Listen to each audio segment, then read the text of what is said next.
আসসালামু আলাইকুম গাইস আমি এসছি আমাদের বাঁকুড়ার সেলিম গোষ্ঠীর মধ্যে। আমার একটা ফ্রেন্ডও এসছে, তারও এর মধ্যেই পড়েছে সেন্সার হাউসের কাজ। এই হচ্ছে আমার ম্যাপ। এসছি অনেকক্ষণ, বাট কিছু বুঝতে পারছি না, বিকজ এখানে সব বিল্ডিংই সেম টাইপের। আমার লোকেশান আমি এখনও যেতে পারিনি, দেখি কখন যাব। ওর লোকেশান এখান থেকে স্টার্ট হচ্ছে, এই বাড়ি থেকে, বাট এই বাড়িতে কেউ নেই।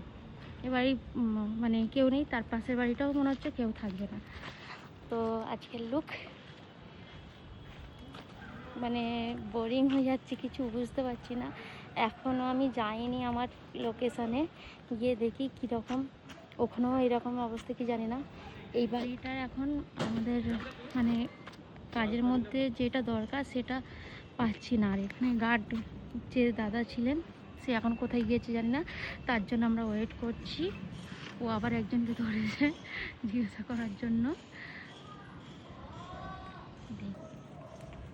আমার আই কার্ডটা একবার দেখে নাও সবাই। এই যে তোমার দেখিয়েছি সবাইকে আই কার্ড।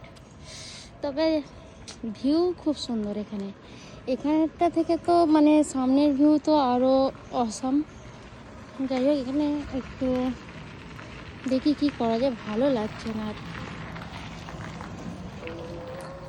এই দেখো একটা জিনিস দেখো, সারে জাহাঁ সে আচ্ছা হিন্দুস্তান আমার। এই বিল্ডিংগুলো দেখো, এই বিল্ডিংগুলোও ফাঁকা, কেউ নেই। মানে এই দিকটাই ম্যাক্সিমাম মানে বিল্ডিংই ফাঁকা। কি করব আমরা বুঝতে পারছি না, ফার্স্ট দিন। দেখি কি করা যায়। চলো টাটা, বাই বাই, পরের ব্লগে আবার দেখা হবে।